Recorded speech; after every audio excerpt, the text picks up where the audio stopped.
ആ ധാരണ തിരുത്തി മർഹൂം പി.എ. അബ്ദുള്ള മൗലവിയുടെ മകൻ ഉബൈദുള്ള നദ്വി ഖാലിദിനെ ഓർക്കുന്നു.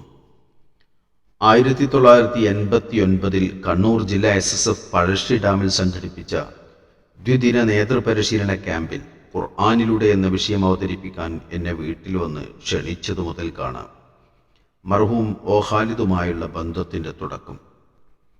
ഒരാളുമായി ആദ്യം പരിചയപ്പെടുമ്പോൾ പൊതുവെ പ്രതീക്ഷിക്കാവുന്ന സാമ്പ്രദായിക രീതിയിൽ നിന്ന് വ്യത്യസ്തമായി ഖാലിദിൻ്റെ പെരുമാറ്റത്തിൽ എന്തോ പന്തികേട് തോന്നി. ഓഫീസ് റൂമിലെ ബെഡിൽ കിടന്നു മറിഞ്ഞുകൊണ്ട് ഖുർആനെ സംബന്ധിച്ച് കുറേ ചോദ്യങ്ങൾ. സ്വാഭാവികമായും എൻ്റെ അനുജൻ ഇസ്ഹാക്കിനോട് ഇയാൾ എന്തേ ഇങ്ങനെ എന്ന് ഞാൻ ചോദിച്ചു പോയി. അവൻ ചിരിച്ചുകൊണ്ട് പ്രതികരിച്ചു, നോക്കിക്കോ, നിങ്ങൾക്ക് ഏറ്റവും ഇഷ്ടപ്പെട്ട വ്യക്തിയായിരിക്കും ഖാലിദ്. അവന് നിങ്ങൾ വിടുകയില്ല. ഏറെ കഴിയാതെ അതൊരു യാഥാർത്ഥ്യമായി എനിക്ക് അനുഭവപ്പെട്ടു. അതെ, ജാടയും വക്രതയും തീണ്ടാത്ത നിഷ്പക്ഷതയുടെയും അദമ്യമായ അന്വേഷണ തൃഷ്ണയുടെയും ഉടമയായ വ്യക്തിത്വം.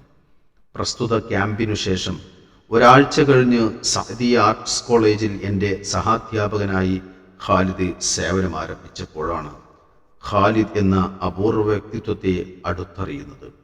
SSF എന്ന മഹത്തായ സംഘടന വിദ്യാർത്ഥി സമൂഹത്തിൽ ചെലുത്തുന്ന സ്വാധീനത്തിൻ്റെ ആഴവും പരപ്പും ഖാലിദിലൂടെയാണ് ഞാൻ മനസ്സിലാക്കിയത്. ഡയറി കക്ഷത്തെറുക്കി നെട്ടോട്ടമോടുന്ന ചില പ്രവർത്തകരെ സംബന്ധിച്ച് എനിക്കുണ്ടായിരുന്ന മുൻവിധിയും തെറ്റിദ്ധാരണയും ഖാലിദ് സ്വജീവിതം കൊണ്ട് തിരുത്തി.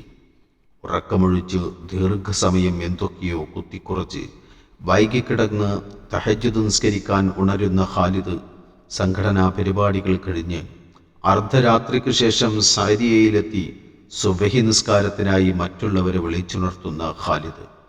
അവനൊരു മതസ്ഥാപനത്തിൻ്റെ സൃഷ്ടിയായിരുന്നില്ല, SSFൻ്റെ ഏറ്റവും മികച്ച സംഭാവനയായിരുന്നു. കേരള, കർണാടക സ്റ്റേറ്റുകളുടെ പല ഭാഗങ്ങളിൽ നിന്ന് പഠനത്തിനായി സഅദിയ ആർട്സ് കോളേജിൽ എത്തിയവരിൽ നല്ലൊരു ഭാഗം ഇസ്ലാമിക ശിക്ഷണം തീരെ ലഭിക്കാത്തവരായിരുന്നു. കേരളത്തിലേതുപോലെ വ്യവസ്ഥാപിതമായ മദ്രസ സമ്പ്രദായം കർണാടകയിൽ ഇല്ലാത്തതുകൊണ്ട് അവിടെ നിന്ന് ആർട്സ് കോളേജിലെത്തിയ മിക്ക വിദ്യാർത്ഥികൾക്കും അറബി അക്ഷരമാല പോലും അപരിചിതമായിരുന്നു. കേരളീയനായ ഒരു വിദ്യാർത്ഥി തന്നെ തൻ്റെ യാത്രയപ്പ് വേളയിൽ പറഞ്ഞ വാക്കുകൾ ഇവിടെ ഉദ്ധരിക്കട്ടെ. തികച്ചും അനിസ്ലാമിക ചുറ്റുപാടിലായിരുന്നു ഞാൻ വളർന്നത്. മാതാപിതാക്കളെ അച്ഛൻ, അമ്മ എന്നായിരുന്നു ഞാൻ മുമ്പ് വിളിച്ചിരുന്നത്. പെരുന്നാൾ ആഘോഷിക്കാനുള്ള മാനസികാവസ്ഥ പോലും എനിക്കുണ്ടായിരുന്നില്ല. പക്ഷേ ഖാലിദിൻ്റെ അസാമാന്യ വ്യക്തിത്വവും അദ്ദേഹം ആവിഷ്കരിച്ച വിദഗ്ധ പദ്ധതികളും അത്തരം പ്രാതികൂല്യങ്ങളെ അനായാസം മറികടന്നു. അത്തരം വിദ്യാർത്ഥികളെപ്പോലും സ്വയം ഉണർന്ന് തഹജ്ജുദ് നിസ്കരിക്കുന്ന മാതൃകാ വിദ്യാർത്ഥികളാക്കി മാറ്റിയെടുക്കാൻ ഖാലിദിന് സാധിച്ചു. ഈ രംഗത്ത് പരേതനായ ഹാറൂൺ മാസ്റ്ററുടെ സേവനവും എടുത്തു പറയേണ്ടത് തന്നെ. ഖാലിദിൻ്റെ ഇസ്ലാമിക ക്ലാസുകൾ വിദ്യാർത്ഥികളിൽ ചെലുത്തിയ സ്വാധീനം വളരെ വലുതായിരുന്നു. അധ്യാപകന്റെ അതരത്തിൽ നിന്നുതിർന്ന് വിദ്യാർത്ഥികളുടെ ശ്രവണപടത്തിൽ ചെന്നൊടുങ്ങുന്നതായിരുന്നില്ല അദ്ദേഹത്തിൻ്റെ ക്ലാസ്. പ്രത്യുത ഹൃദയത്തിൽ നിന്നുതിർന്ന് ഹൃദയത്തിൽ ചെന്നെത്തുന്നവയായിരുന്നു. ഖാലിദ് കൊടുത്ത നോട്ടുകളേക്കാൾ വിദ്യാർത്ഥികൾ ആശ്രയിച്ചിരുന്നത് ഖാലിദിൻ്റെ പരിശുദ്ധ ജീവിതമായിരുന്നു. ദിക്റുൽ മൗത്ത് എന്ന വിഷയത്തിൽ വിദ്യാർത്ഥികളെ ഒരു റൂമിൽ വിളിച്ചു കൂട്ടുന്നു. ശേഷം ലൈറ്റ് ഓഫ് ചെയ്യുന്നു. തുടർന്ന് അദ്ദേഹം വിഷയാവതരണം ആരംഭിക്കുന്നു. നിങ്ങൾ ഏകാന്തതയിൽ കൂരിരുട്ടിൽ ഖബറിലാണെന്ന് സങ്കല്പിക്കൂ. വിദ്യാർത്ഥികളുടെ പ്രശ്നങ്ങളിൽ ലയിച്ച് അവരിലൊരാളായി ഇഴുകിച്ചേർന്ന് അവരുടെ ഹൃദയം കയ്യിലെടുക്കാൻ ഖാലിദിനെ പോലെ മറ്റാർക്കും കഴിയുമായിരുന്നില്ല.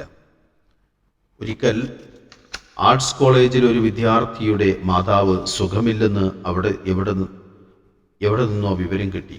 ഉടനെ അദ്ദേഹം വിദ്യാർത്ഥിയുടെ വീട്ടിൽ പോയി സുഖവിവരങ്ങൾ അന്വേഷിച്ചു. ഈ സംഭവം വിദ്യാർത്ഥിയെ വളരെയധികം സ്വാധീനിച്ചു. ഖാലിദ് ഗൾഫിൽ പോയതിനു ശേഷം ഒരിക്കൽ ലീവിന് നാട്ടിൽ പോയ വിദ്യാർത്ഥി എന്തോ രോഗം കാരണം അല്പം വൈകി. അവധി സമയത്ത് നാട്ടിൽ പോയതുകൊണ്ട് അവൻ്റെ കാര്യം ആരുടെയും ശ്രദ്ധയിൽപ്പെട്ടില്ല. ഖാലിദിന് പിൻഗാമിയായി വന്ന ഒരു അധ്യാപകന് പ്രസ്തുത വിദ്യാർത്ഥി എഴുതി, സാർ, എനിക്ക് സുഖമില്ലാഞ്ഞിട്ട് അന്വേഷിച്ചില്ലല്ലോ. ഖാലിദ് സാർ എൻ്റെ ഉമ്മാക്ക് സുഖമില്ലാഞ്ഞിട്ട് പോലും വീട്ടിൽ വന്ന് അന്വേഷിച്ചിരുന്നു. ഖാലിദിൻ്റെ സുഹൃത്തു കൂടിയായ ആ അധ്യാപകൻ ഈ വിവരം എന്നെ അറിയിച്ചുകൊണ്ട് പറഞ്ഞു, ഖാലിദിനെ കൊണ്ട് ഞാൻ കുഴങ്ങി. ഖാലിദിനെ പോലെ എനിക്കാകാൻ പറ്റുമോ? സാദിയ ആർട്സ് കോളേജ് അധ്യാപകനായ ഖാലിദ് നിയമിക്കപ്പെട്ടതെങ്കിലും സേവനം സാദിയ സമുച്ചയത്തിലെ എല്ലാ സ്ഥാപനങ്ങളിലും വ്യാപിക്കാൻ അദ്ദേഹം വെമ്പൽ കൊണ്ടു. സഹോദര സ്ഥാപനമായ ബോർഡിംഗ് മദ്രസയിൽ ആർക്കും ഒതുങ്ങാത്ത അപൂർവം ചില വിദ്യാർത്ഥികളെ സംസ്കരിച്ചെടുക്കാൻ ബന്ധപ്പെട്ടവർ ഖാലിദിനെ ദൗത്യമേൽപ്പിച്ചതും ഞാൻ ഓർക്കുന്നു.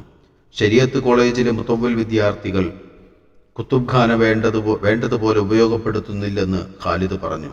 ഒഴിവ് സമയത്ത് കുട്ടികളെ വിളിച്ചുകൂട്ടി ഖാലിദ് ഒരു ഉഗ്രൻ ഉത്ബോധനം നടത്തി. കാലിക പ്രാധാന്യമുള്ള വിഷയങ്ങൾ വിദ്യാർത്ഥികൾക്ക് നൽകി പ്രബന്ധങ്ങൾ തയ്യാറാക്കി വരാൻ ആവശ്യപ്പെട്ടു. തുടർന്നങ്ങോട്ട് കുത്തുബ്ഖാനയിലെ വിദ്യാർത്ഥികളുടെ പ്രവാഹമായിരുന്നു. പരിപാടി വിജയിക്കുകയും ചെയ്തു. അർപ്പിതമായ ഉത്തരവാദിത്വം തന്നെ നിറവേറ്റാത്തവർ അതിനപ്പുറത്തേക്കും കടന്നു ചെല്ലുന്ന ഖാലിദിൽ നിന്ന് എത്ര അകലെയാണ്.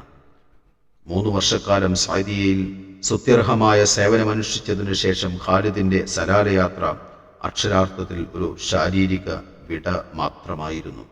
സ്ഥാപനവും വിദ്യാർത്ഥികളുമായുള്ള ബന്ധം പൂർവോപരി തുടർന്നു. സലാലയിൽ നിന്ന് ആദ്യം കിട്ടിയ ശമ്പളത്തിൽ നിന്ന് നല്ലൊരു വിഹിതം അദ്ദേഹം അയച്ചു കൊടുത്തത് സാദിയ ആർട്സ് കോളേജിലെ ലൈബ്രറിയിലേക്കായിരുന്നു.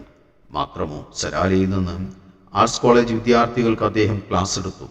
എങ്ങനെയെന്നല്ലേ, തൻ്റെ വിലപ്പെട്ട ഉപദേശങ്ങൾ ടൈപ്പ് ചെയ്ത് കാസറ്റുകൾ വിദ്യാർത്ഥികൾക്ക് അയച്ചു കൊടുത്തുകൊണ്ട്. ഖാലിദിൻ്റെ ഒരു സുഹൃത്ത് രാത്രി സാദിയയിൽ വന്നു.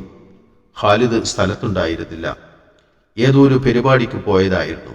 ഖാലിദിൻ്റെ റൂമിൽ 2 കട്ടിലുണ്ടായിരുന്നതുകൊണ്ട് ഒന്ന് അതിഥിക്ക് ശരിപ്പെടുത്തി കൊടുത്തു. പിറ്റേന്ന് രാവിലെ സുബ്ഹി നിസ്കരിക്കാൻ പള്ളിയിൽ പോകുമ്പോൾ ഖാലിദ് 1-ാമത്തെ നിലയിൽ കോണിക്കൂട്ടിൽ നിന്ന് എഴുന്നേറ്റ് വരുന്ന രംഗമാണ് ഞാൻ കണ്ടത്. കാര്യമന്വേഷിച്ചപ്പോൾ ചിരിച്ചുകൊണ്ട് അദ്ദേഹം പറഞ്ഞു, ഞാൻ രാത്രി വൈകിയാണ് എത്തിയത്. റൂമിൽ ആരോ ഉണ്ടെന്ന് മനസ്സിലാക്കി തിരിച്ചു വന്ന് കോണിക്കൂട്ടിൽ കിടന്നു സുഖമായി ഉറങ്ങി. വാതിലിൽ മുട്ടി വിളിച്ചുകൂടായിരുന്നോ എന്ന് ഞാൻ ചോദിച്ചപ്പോൾ ഖാലിദിൻ്റെ പ്രതികരണം, ഉറങ്ങുന്നയാളെ വിളിച്ചുണർത്തുന്ന ശല്യപ്പെടുത്തുന്നത് ശരിയല്ലല്ലോ. ഖാലിദിൻ്റെ വിടവ് നികത്താൻ പ്രവർത്തകർ മുന്നോട്ട് വരട്ടെ. അല്ലാഹു ഖാലിദിന് മഗ്ഫിറത്തും മർഹമത്തും പ്രദാനം ചെയ്യട്ടെ.